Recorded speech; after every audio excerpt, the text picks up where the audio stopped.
Okay, so yeah, as Tim has just said, I'm Andy Whitehead. I'm NetGain Senior Advisor for the Northumbria team in Natural England. So yeah, kind of covering the entire Northeast. And a lot of this we've already been through today, and Becky's covered quite a bit of this already, so I'm not going to dwell on it. But yeah, National Planning Policy Framework in 2019. Local authorities should identify and pursue opportunities for securing net gains of biodiversity, and then the Environment Bill has kind of built on that. As Becky said, it's currently going through Parliament. When I looked yesterday, it said it was at the report stage and third sitting in the House of Lords this week. So it's yeah, it's progressing, which is nice to kind of see after several delays, and it includes a duty to includes a strengthened biodiversity duty. It includes mandatory net gain and local nature recovery strategies. So one of the things that the bill doesn't actually specify is how the metrics should, how the measurements should be taken. So obviously it's kind of down to the local authorities to choose which tool they actually decide to use. But obviously metrics have been developed already, and it kind of makes sense to make use of the tools that are there rather than trying to create your own. So there's the full metric, which I'll kind of show the homepage of in a minute, and then just out of consultation in the last couple of months is a small sites metric. So this is a kind of a beta test version that is out for consultation, and we're very keen to get comment back on. So if you have a chance, please feel free to go and have a look at it, find fault with it, submit comments, pick up spelling mistakes, because there's at least one on there. And yeah, just try and familiarize yourselves with it if you have an opportunity to do so. So then, yeah, version 3 of the metric, I'll just talk through this very quickly. That's the homepage.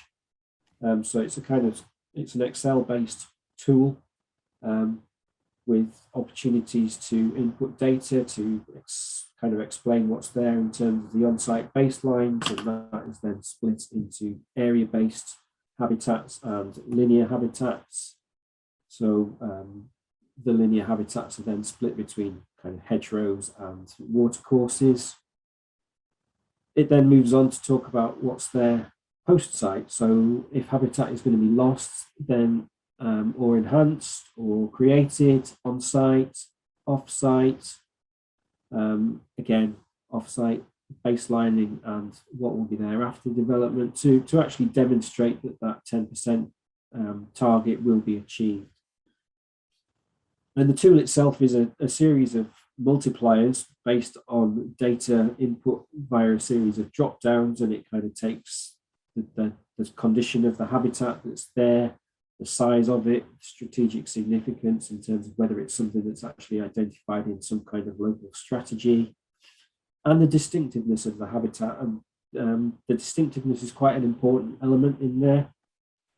The way the net gain has been set up is that trading down habitats isn't an option. So if you have a really high distinctiveness habitat, you can't knacker it and replace it with a much bigger area of a really low distinctiveness habitat. So the tool itself will actually flag up if an error like that is coming along. It will show in bright red, high distinctiveness habitats cannot be kind of traded down. If it needs to be mitigated, it needs to be mitigated at the same level of distinctiveness, and that then adds a level of complexity and challenge, I guess, to actually delivering those. So it kind of reflects how hard it is to recreate some of these really high distinctiveness habitats. So one of those habitats is blanket bog. It's not something you can just buy off the street. It takes thousands of years to recreate a blanket bog, and so the metric kind of reflects that. Whereas some kind of amenity grassland is something you can pretty much buy off the street by going and buying a pack of seeds. So it kind of reflects that. The other metric, which I've just mentioned, is the small sites metric, and I've just tried to capture a few of the screens that are in there. It's a much more simplified tool. It's, as I said, it's currently at test version, and it kind of applies to a very specific set of circumstances. So there are two criteria that need to be met for the small sites metric to be applicable. So if there's a residential development of between 1 and 9 dwellings on less than a hectare, then that's an option. If it's a residential development on less than a hectare, but the number of dwellings isn't known, then again, it can be used. And any other development on land of less than a hectare, or 5,000 square meters, again, it can be used.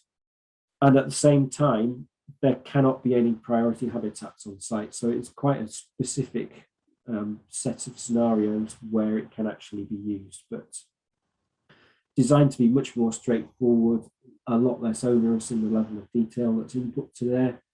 And yeah, we're kind of really keen to get comments back on it and see what people think of it. And as with the main metric, it's designed to assist in actually delivering biodiversity net gain going forwards.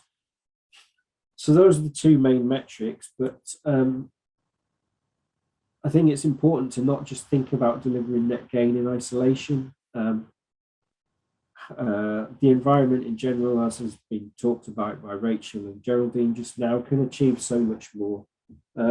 As a country, we obviously have statutory targets for achieving net zero greenhouse gas emissions. 3 of the 5 Tees Valley authorities have approved climate strategies. There's opportunities to target through the local nature recovery strategies, potentially where some of these enhancements could be achieved to kind of maximize the benefits that they produce. Thinking about kind of carbon sequestration, then all habitats sequester carbon to some degree.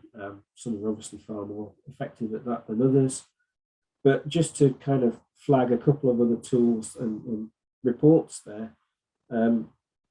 Earlier this year, there was a Natural England research report produced, which is an update on a previous version, and it kind of takes the evidence that's already available and the research that's been done and kind of sets out in relatively straightforward language what that evidence actually says in terms of the amount of carbon that could be sequestered by various habitats. So it's quite a useful document when kind of thinking about that.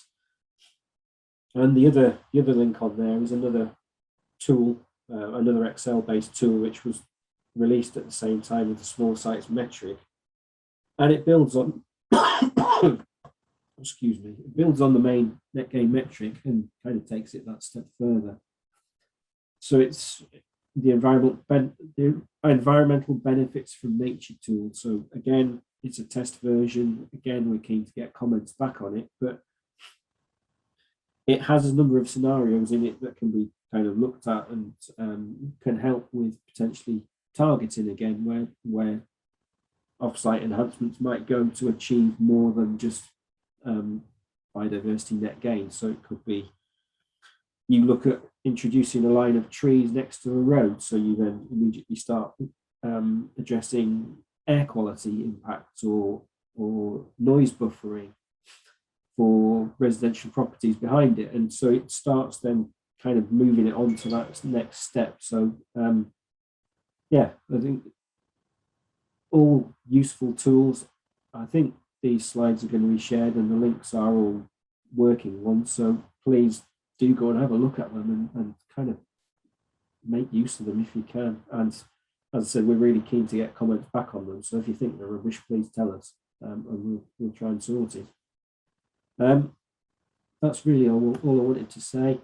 As I said at the outset, I'm based in the Northeast. I've worked with a lot of you already in the past, but if you have comments or queries around net gain, then while I might not have the answers, I probably know someone who can find out for you.